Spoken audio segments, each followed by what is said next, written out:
SLT එක speed up වෙන්න. Super deals අත්විඳින්න. SLT speed up super deals සැප්තැම්බර් 30 දක්වා පමණයි.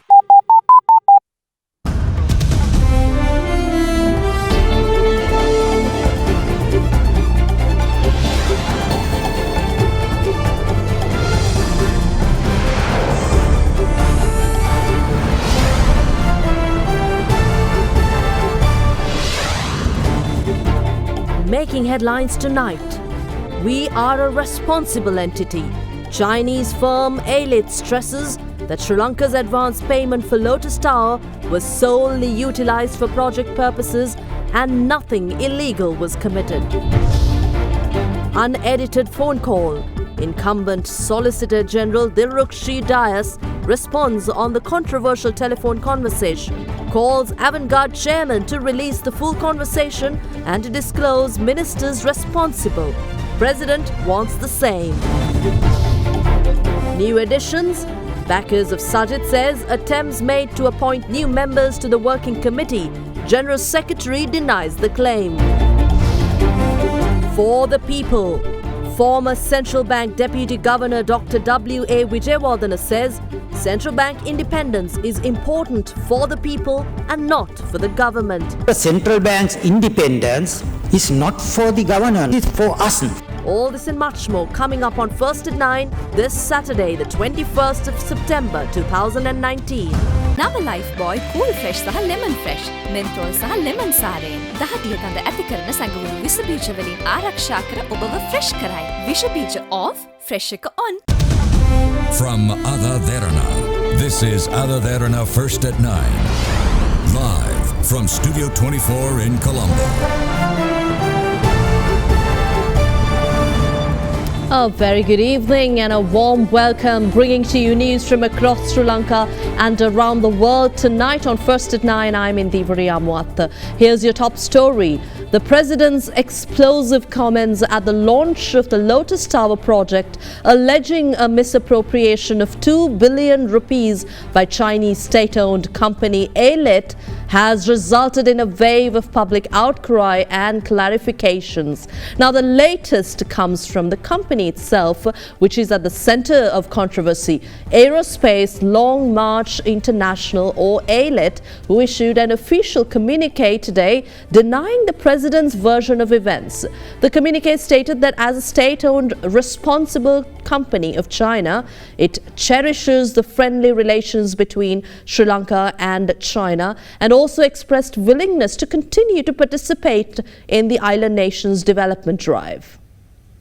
The Chinese construction company at the center of the controversy, AVANT, issued a media communique yesterday following allegations leveled against them relating to a 2 billion rupee scam during the construction of Lotus Tower. The communication stated that AVANT and CECIC formed a construction consortium on the 20th of August 2010 in order to pursue the Lotus Tower project and that the contract was signed in January 2012. The company went on to state that in 2015, AVANT entrusted CECIC to act solely on its behalf to fulfill the contract, a normal business practice and compliant with international business practices. The communique further reads that according to the contract, the TCSL paid $15,644,980 as advance payment to the account of China National Electronics Importers and Exporters Corporation at the Exim Bank of China on the 9th of October 2012 and stressed that this sum was solely used for the project purposes. The company added that the inauguration of the Lotus Tower project marked not only a remarkable milestone of the project, but also a significant symbol of friendly cooperation between China and Sri Lanka, and as a state-owned responsible company, AVANT operates in more than 40 countries around the world and has won high acclaim for its customers. AVANT further noted that it cherished the friendly relations between China and Sri Lanka and will continue to participate in the country's economic construction and development drive to help promote the China-Sri Lanka all-round cooperation partnership of sincere mutual support and everlasting friendship. කිසකෙස් යනවාද විසඳුම දින 6න් පුරාණයේ පටන් භාවිතා කරන ඉපැරණි ශාකසාර වට්ටුරුවකට අනුව නිපදවන ගානීෂා hair growth oil සියලුම pharmacy සහ වෙළඳ සැල් වලින්.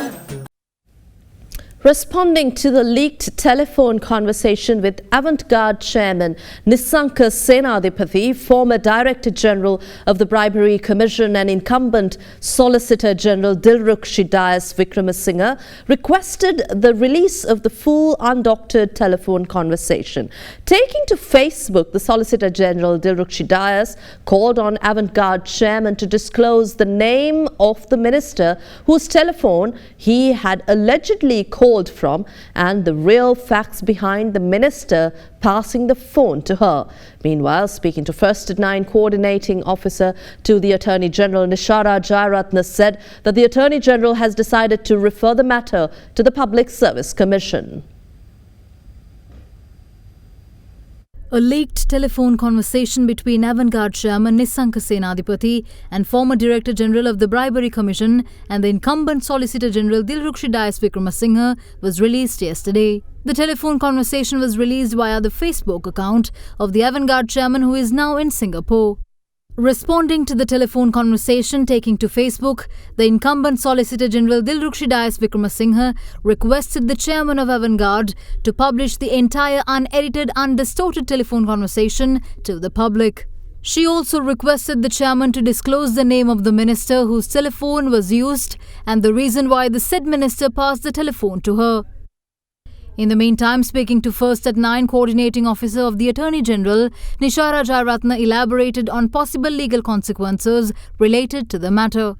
As a result of the media publicity yesterday pertaining to a purported telephone conversation between the Solicitor General Dilrukshi Dias Vikramasinghe and Nisanka Senadipathy, chairman of AVANT-GARDE and accused in a bribery and corruption case, the Honourable Attorney General, having regard to the content of the conversation of the Solicitor General and in the face of her admission to her voice in the recording, the Honourable Attorney General has decided to refer the matter to the Public Service Commission, requesting that a preliminary inquiry in terms of the relevant provisions of the Establishment Code by a person appointed by the Public Service Commission be held immediately. The Attorney General will be making this reference to the Public Service Commission on Monday.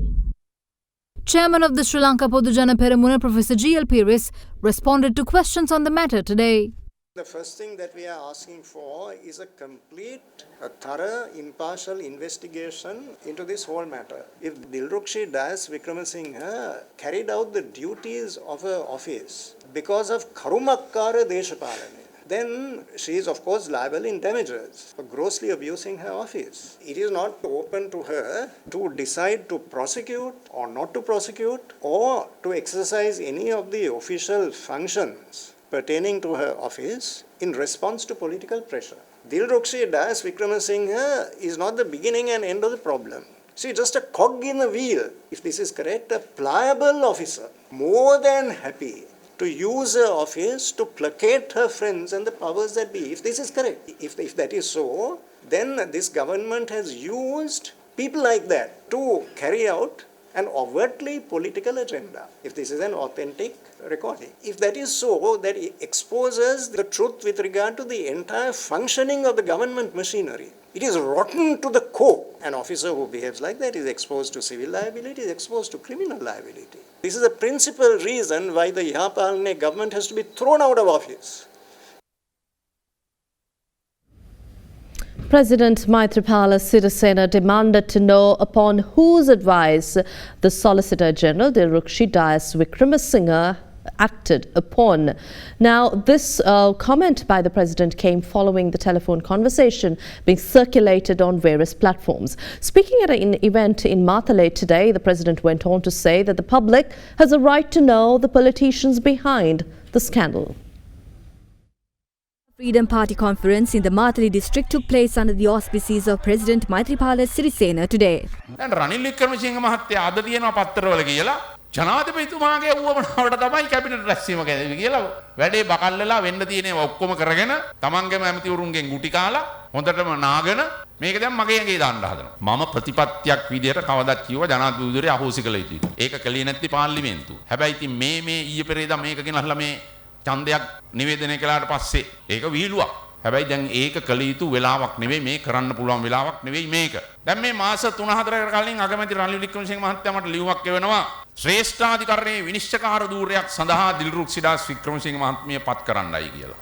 දැන් මේ දවස්වල යන හඬපටේ තියෙන කියන ඒවා තමුන්නාන්සලා අහන්නේ නැති. එයා කියන්නේ මොනවද කියලා. ඒ කියන දේවල් වලින් පැහැදිලි එයා ඒ තනතුරට සුදුසු කෙනෙක් නොවන බව. දැන් දිල්රුක්ෂි දාස් වික්‍රමසිංහ මැතිණිය නීතිපති දෙපාර්තමේන්තුවේ ඉන්නවා.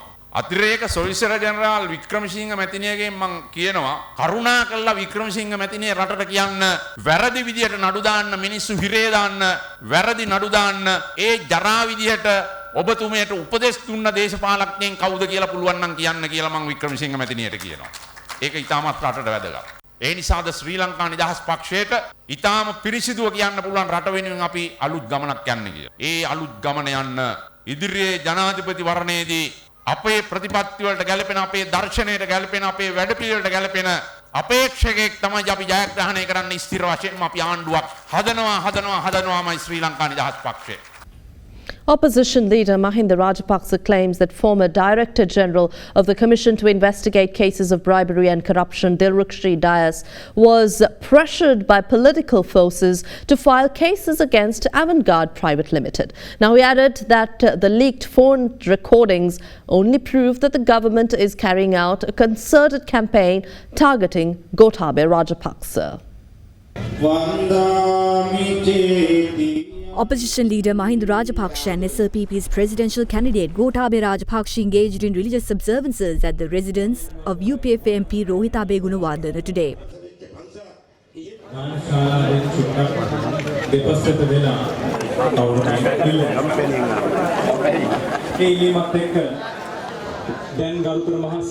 Thereafter, the opposition leader expressed his views to media. දැන් මේ වෙනට හඬ පටවල් කීපයක් පිට වෙලා තියෙනවා. විශේෂයෙන් දිල්රුක්ෂි ඩයස් මහත්තයා මේ සම්බන්ධ. ඉතින් බොහොම පැහැදිලිනේ. එතුමියගේ කටින්ම එතුමිය කියනවා පුරු නඩු දැම්මේ කියලා. නීතිය හදන්නත් පුළුවන් කඩන්නත් පුළුවන්. එක්කෙනෙක් කියනවා නීතිය නමන්න පුළුවන් කියලා. ඉතින් මේකෙන්ම තුලින්ම මේ ආණ්ඩුව ගෙන යන වැඩපිළිවෙල ගෝඨාභය රාජපක්ෂ ඉලක්ක කරගෙන කරපු වැඩපිළිවෙල බොහොම පැහැදිලිව අපිට පේනවා රටේ ජනතාවට. එතුමා විතර නෙවෙයි දැන් සියලු රාජපක්ෂලාට සහ ඔවුන්ගේ හිතවතුන්ට හැම පක්ෂ නායකයෙකුට මේ සියලු දේවල් දේශපාලන නඩු ඉතින් අද පැහැදිලිව එතුමියගේ කටින්ම එතුමිය කියනවා. මේ වෙනට ගෝඨාභය රාජපක්ෂ මහතාට විශාල වශයෙන් දීච්ච නඩු ටිකෙන් දැන් නිදහස් වෙමින් පවතිනවා. ඔබතුමා බලාපොරොත්තු වෙන විදියට සාමාන්‍ය ඉදිරි ක්‍රියාමාර්ග කුමක් විය හැකිද? නෑ ඉතින් ආණ්ඩුව තව නඩුව පටවයි. ආණ්ඩුව නඩු පටවයි පොලිසිය ආණ්ඩුව කියන දේ කරනවා CID. ඉතින් ඒක තමයි අද පැහැදිලිව පේන්නේ. ඉතින් ඒ කට්ටිය ඉන්නේ නඩු පවර ඉදිරියට යන්න. හැබැයි ජනතාව බොහොම පැහැදිලිව නඩු තීන්දුවක් දෙයි. General Secretary of the United National Party Akhila Viraj Karyavasam says the party's working committee and its parliamentary group will announce their presidential candidate next week, a decision that will not fracture the party. Meanwhile, a group of parliamentarians who backed Sajith Premadasa revealed that attempts are being made to appoint new members to the party working committee. ජනාධිපති අපේක්ෂකයා තෝරා ගැනීම සඳහා යම් විදිහේ කූට විදියට පිළිලා නිර්මාණය කරනවා. ඒ පිළිබඳව අපි තරයේ එලා දකිනවා. අපි විශ්වාස කරනවා අධිකාරී මණ්ඩලයට අලුත් අනතුරු පත්තින් ලැබුණත් ඔවුන්ගේ වගකීම හරියාකාර විශ්සිද්ධ කරයි කියලා. පාර්ලිමේන්තුවේ 106ක් ඉන්නවා මන්ත්‍රීලා. අපේ යෝජනාව තමයි මේ 106 දෙනා එකතු වෙලා සුදුසු අපේක්ෂකයා තෝරන්න ඕනේ කියන එක. කොහොමදත් ලබන සතියේ අපේක්ෂක ප්‍රශ්න විසඳනවා. Following a meeting with the Prime Minister today, General Secretary of the UNP Akhila Viraj Karyavasam expressed views to media.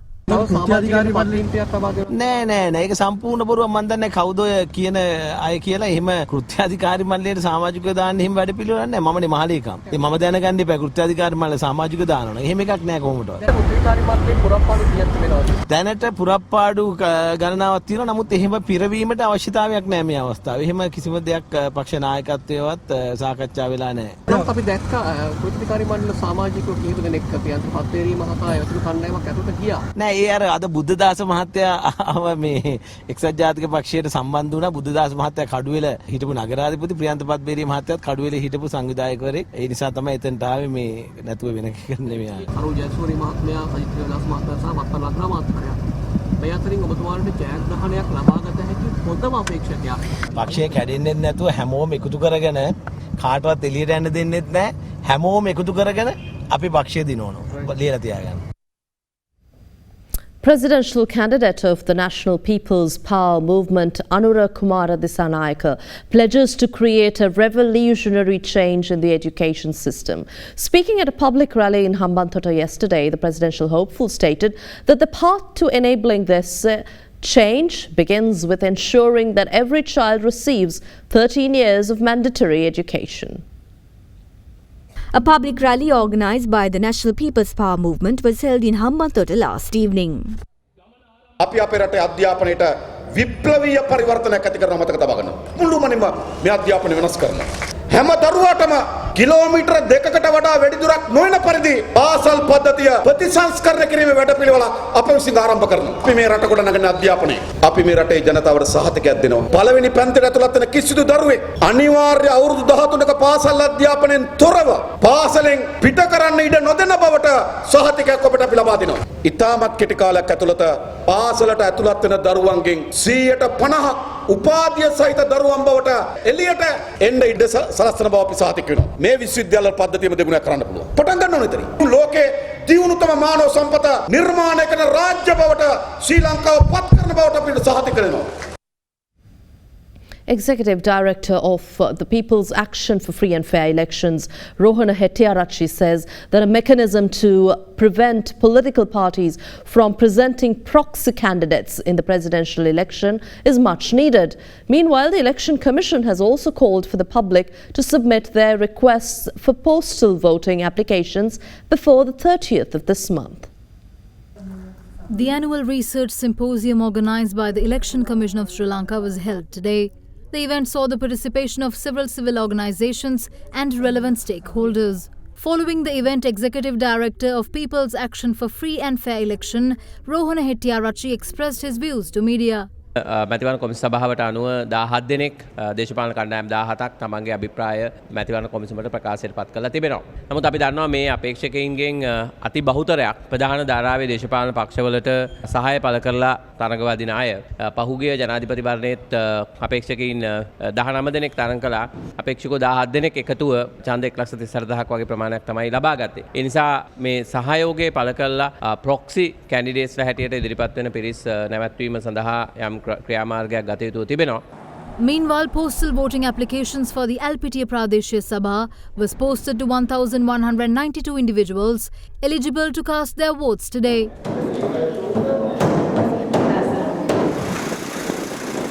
Additional Election Commissioner Rasika Pire, speaking to media, said that requests for postal vote applications for the presidential election should be forwarded to the Election Commission before 30th September.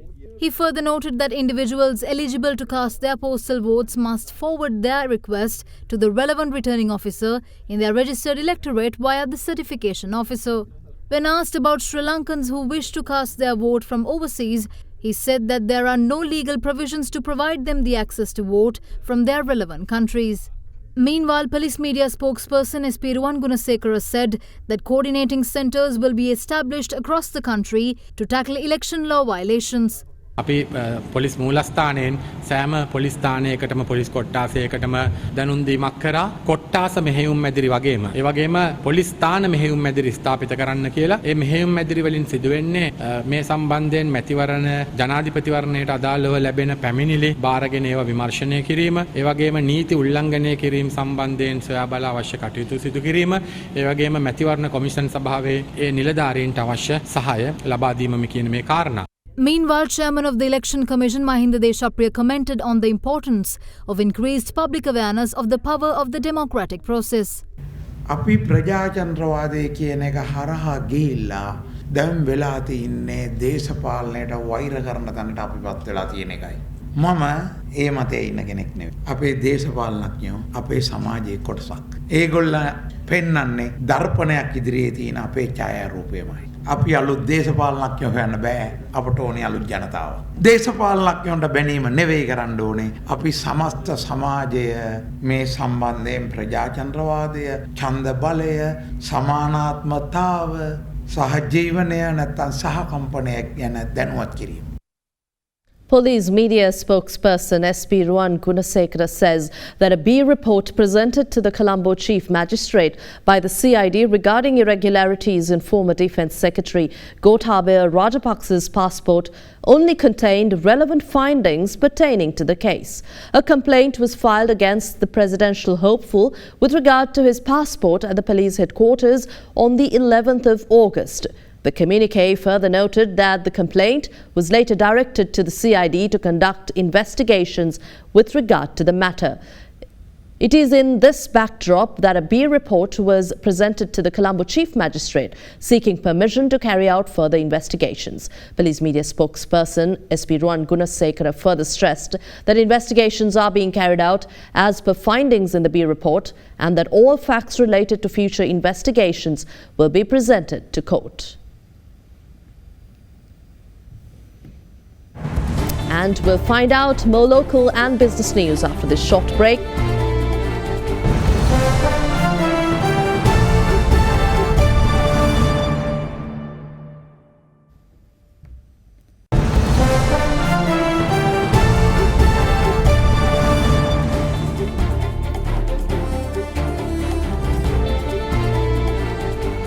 Welcome back. Following the lifting of emergency laws, the ban on facial coverings as a result of the Easter Sunday bomb attacks have been lifted. A letter to this effect has been forwarded to Minister of Muslim Religious Affairs MHA M. Halim by Deputy Inspector General of the Legal Discipline and Conduct Range Ajit Rohana.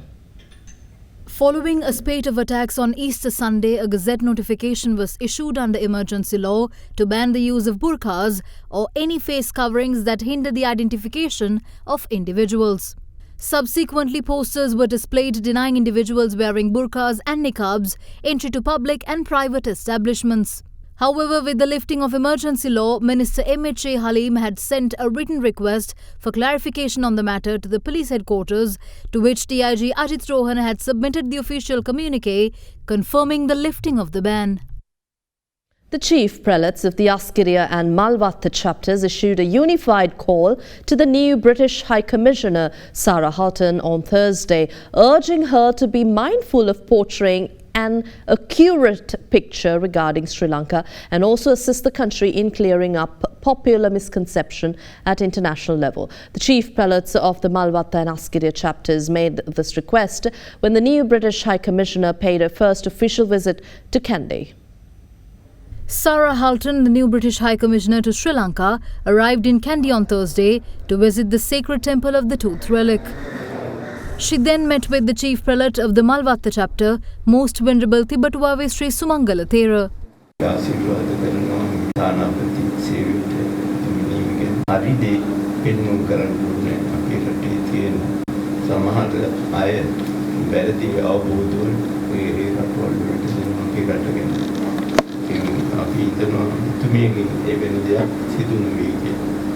Listen closely to your advice that not everyone represents things as they really are, and I will think carefully about taking advice, speaking to many people, and forming opinions for me to inform my country. The British High Commissioner to Sri Lanka also had an audience with the chief prelate of the Askiri chapter, Most Venerable Varakagoda Sri Gnanaratana Thera. විදේශීය රටවලට අපේ රටේ සිංහල ජාතිය පිළිබඳ වෙරට පිටරයක් තමයි ප්‍රදර්ශනය. සිංහල ජාතිය දරුණු මිනිස්සු මිනිමරු කියන හැඟීමර ප්‍රචාරය කළා.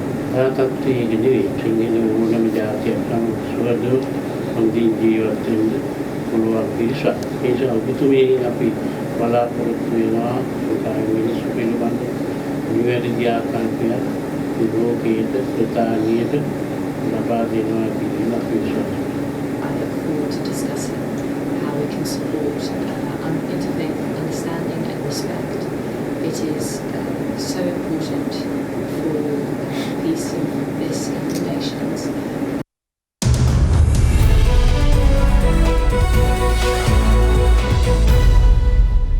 Taking you to business news.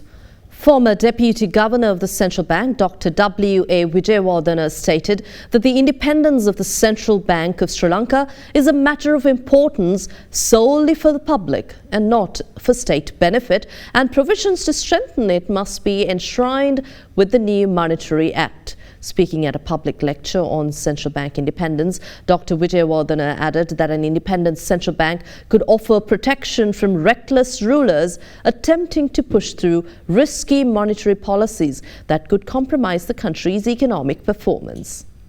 Central banks have been the target of criticism and attack by political authorities. The main reason is that there is a general misunderstanding of what money can do and what money cannot do. The central bank's independence is not for the governor, it's for us, for citizens like us. To protect us from the reckless rulers, we should have an independent central bank.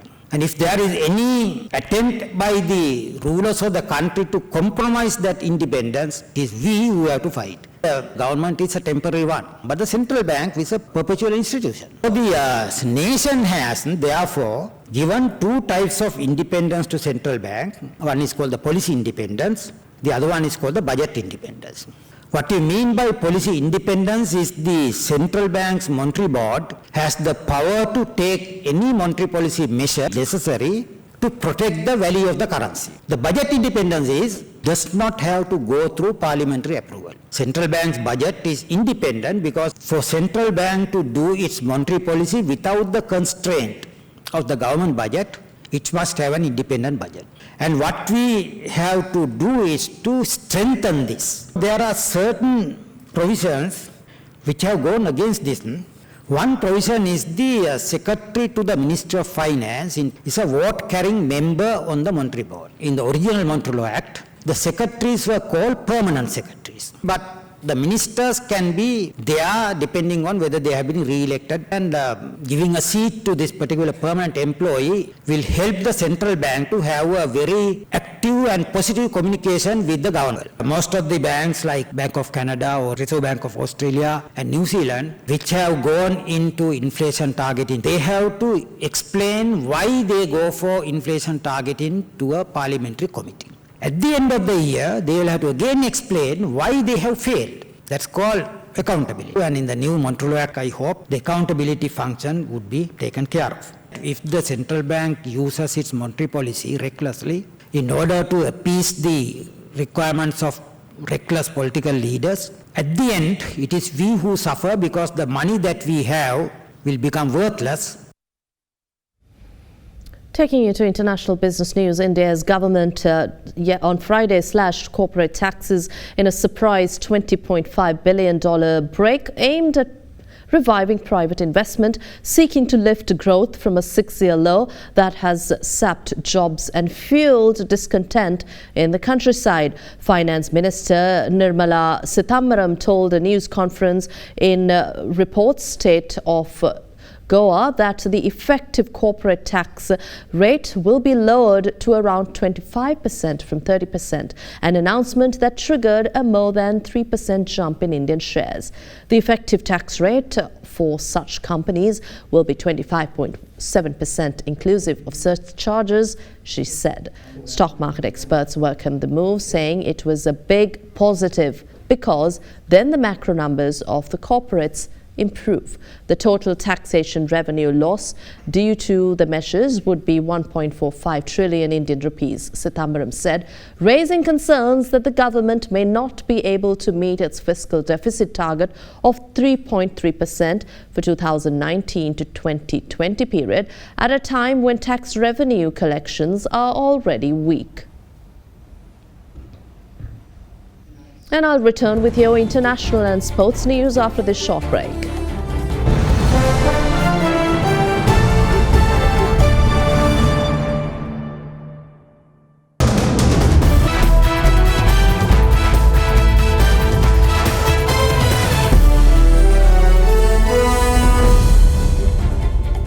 taking you very quickly to sports. The defending champions New Zealand produced a clinical display to defeat a spirited South Africa 23-13 in their World Cup Pool B opener in Yokohama. The Springboks started brightly and took the lead with a penalty before the All Blacks hit back. New Zealand drew level and 2 quick tries by George Bridge and Scott Barrett put them in front. The result means New Zealand extend their winning run to 15 games in the competition, last losing to France in the 2007 quarter-finals.